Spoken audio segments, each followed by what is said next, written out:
Morning, good afternoon, and good evening, divine friends. Divine friends is what he would say.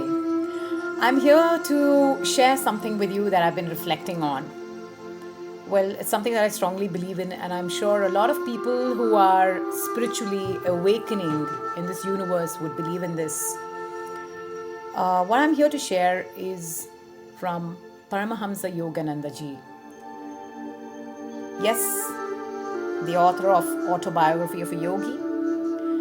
He has been more recognized in the initial years in the United States.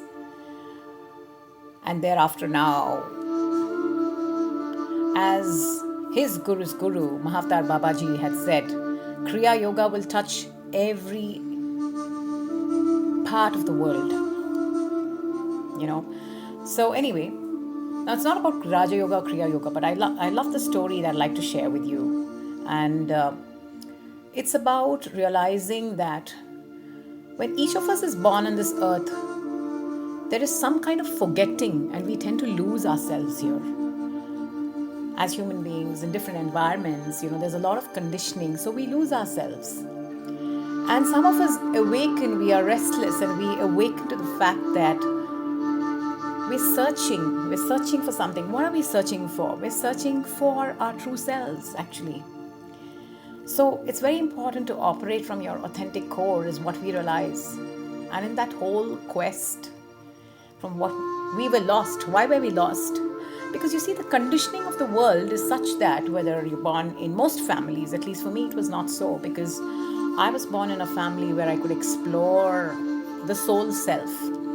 We must remember one thing, all of us, especially during this phase of crisis. Many people are waking up, because they realize they've been lost in some rat race or whatever it is, horse race. At the end of the day, it's a race. Well, those of us who awaken to our true soul selves don't have to run in any race, because we clearly know, that whole dying to ourselves and then waking up to our true selves is a very cathartic phase. The metamorphosis is so deep, so challenging, can be turbulent, and so enthralling, I tell you. Anyway, let me now come directly to the point. So what he tries to say is that when we've lost ourselves and then we find ourselves. Why have we lost ourselves? Because of the conditioning, all of us are being conditioned. So there's a story here he talks about. He refers to, it's about a lioness who's pregnant, and then she's obviously hungry. And she's trying to get some food for herself. And being pregnant, whether it's a lioness or a woman, or I'm sensing that I've never been pregnant physically, but I'm sensing that hunger pangs are much higher. I'm sure women who've had the experience of having babies would vouch for that. So this lioness goes in search, frantically in the woods somewhere, or helter-skelter, trying to find her prey. And finally she finds the sheep, and then she forgets that she's pregnant, and she's like all set, and she pounces on them. Now in that whole experience of pouncing, she's forgotten that actually the cubs were released, basically the cub, one of the cubs. So she gave birth, and she didn't even realize that she was busy chasing the sheep. Now the cub was lost somewhere, and she finished her job and she went away. She satiated her hunger, and she moved on. She proceeded, but she did not see where that particular cub was. Interestingly, the remaining sheep that managed to, escape, they saw the cub and they started taking care of the cub. So what happens? Of course, this cub is in the midst of sheep, and it's grown to be a vegetarian cub. And it starts bleating like the sheep, because its upbringing was in the midst of sheep. So this cub finally grows up into a lion, an adult. And let me tell you that cub, the so-called cub which grew up into a lion, continues to bleat like sheep, eats vegetarian and all of that. Now the discussion is not about eating vegetarian or non-vegetarian. My point is, this cub totally forgot who he or who he really is. I mean, that is actually born to a lion and lioness, right? So that's the true self of this being. But just because he was brought up by this sheep, he started bleating. Now, one day, what happened was another lion. Well, all hunters, lions and lionesses are hunters. So he was chasing his prey. And he found this whole flock of sheep. And what did he do? Well, obviously, he chased them. Now, the interesting part was this lion was chasing the sheep.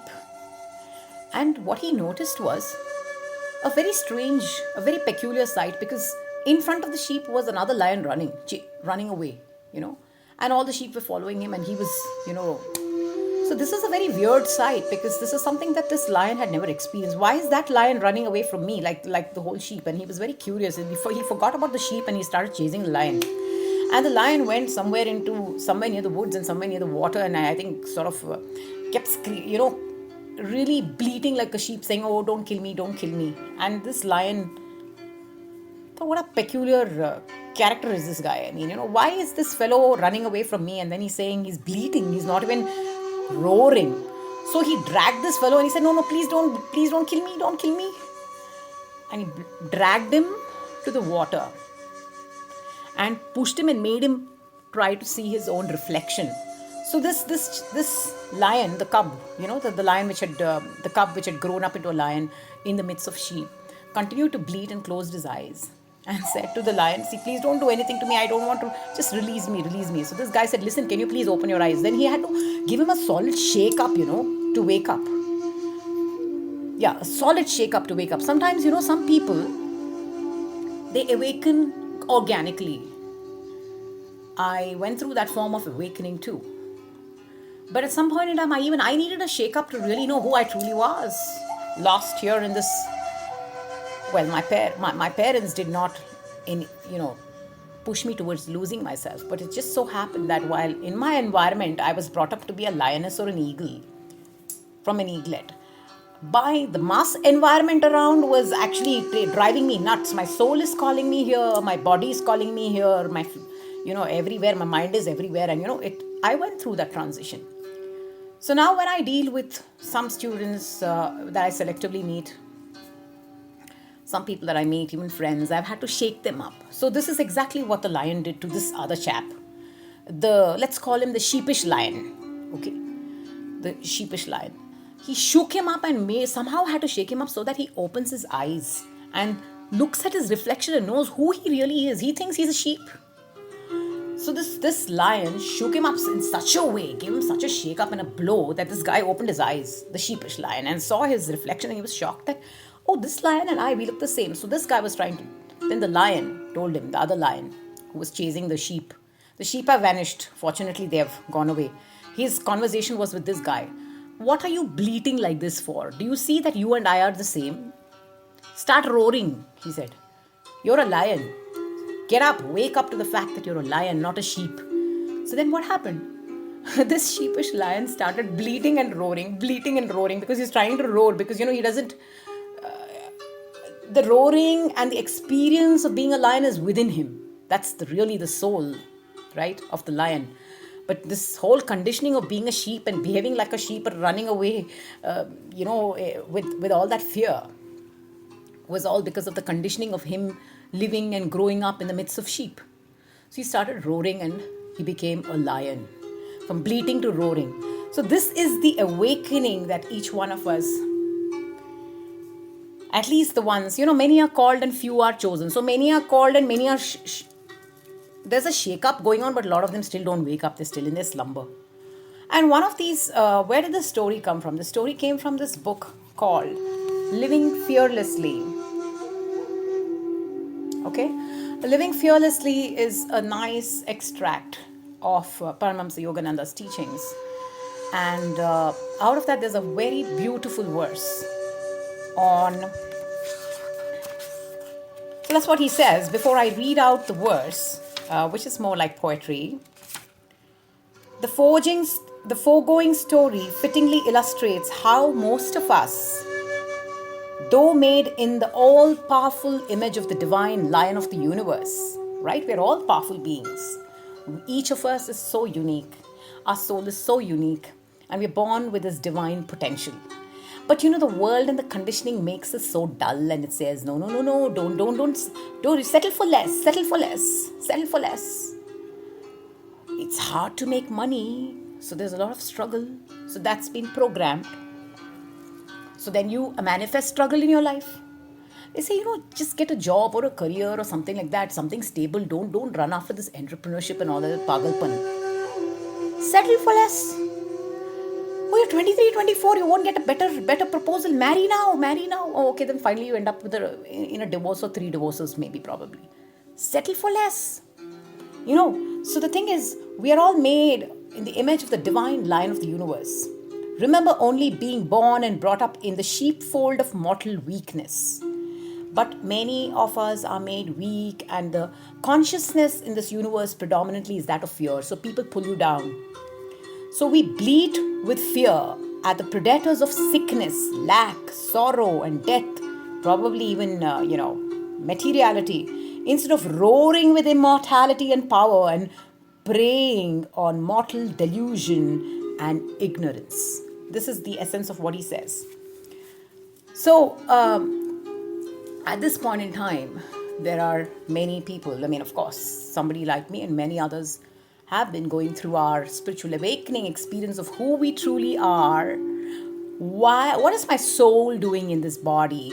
My soul has not come here to fit in and become a sheep and bleat like a sheep just because the masses tell you that this is how. Dim your light. I had to wake up to the fact while I was growing up from an eaglet to an eagle. I really woke up to the fact that I'm an eagle through my very many experiences. Now, that's not the point.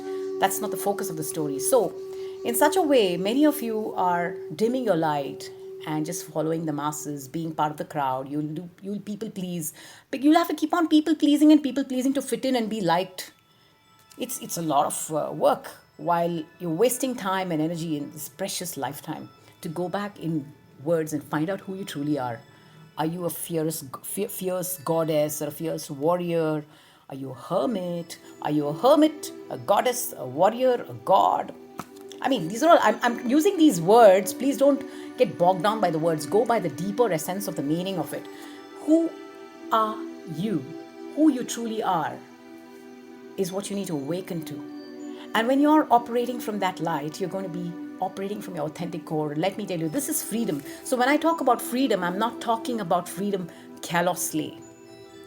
I'm talking about freedom from all these negative, debilitating entanglements and where people pull you down in this world to become a sheep and not a lioness, not an eagle, not a lion, not an eagle. And then there's another extreme which says there's not enough, so we need to become vultures and hawks, shrewd, so that we can put somebody down and then we will amass. Well, that's how money laundering and all the other forms of corruption and you're coveting somebody's wife and coveting somebody's husband because you believe that there's not enough, there's no abundance. That's again coming from an energy of fear, debilitating beliefs, limitations. So I'd like to end this with these beautiful lines. Ponder over it. Wake up. Let's wake up to who you truly, wake up to who you truly are. Trust me, your inner light will glow. You don't have to worry. A lion walks in the middle of the crowd. A lioness also marches majestically in the middle of this crowd in the jungle. Similarly, an eagle, a peacock dances. A peacock doesn't try to become a chick, you see. So if you are a peacock in your personality, peahen in your personality, an eagle, a lioness, wake up. Just get to know who you truly are and let that come out. Let that glow. I'm going to end with reading the verses by Paramahansa Yogananda. These are not lines by me, written by me, but it's so musical. Invincible Lion of the self, he says. A cub of the divine lion. Somehow I found myself confined in a sheep fold of frailties and limitations. fear-filled, living long with sheep. Day after day, I bleated. I forgot my effrighting bellow that banishes all enemies' sorrows. O invincible lion of the self, thou didst drag me to the waterhole of meditation, saying, Thou art a lion and not a sheep. Open thine eyes and roar. After thy hard shakings of spiritual urge, I gazed into the crystal pool of peace. Lo, I saw my face like unto thine. I know now that I am a lion of cosmic power. Bleating no more, I shake the error forest with reverberations of thine almighty voice. In divine freedom, I bound through the jungle of earthly delusions, devouring the little creatures of vexing worries and timidities, and the wild hyenas of disbelief. O Lion of liberation, ever send through me thy roar of all-conquering courage. From Whispers from Eternity, Invincible Lion of the Self, by Sri Paramahansa Yogananda. Awaken to your true, authentic self, divine friends. With great love, light, gratitude, equality and justice. Signing off, Reena Ram, Light Warrior.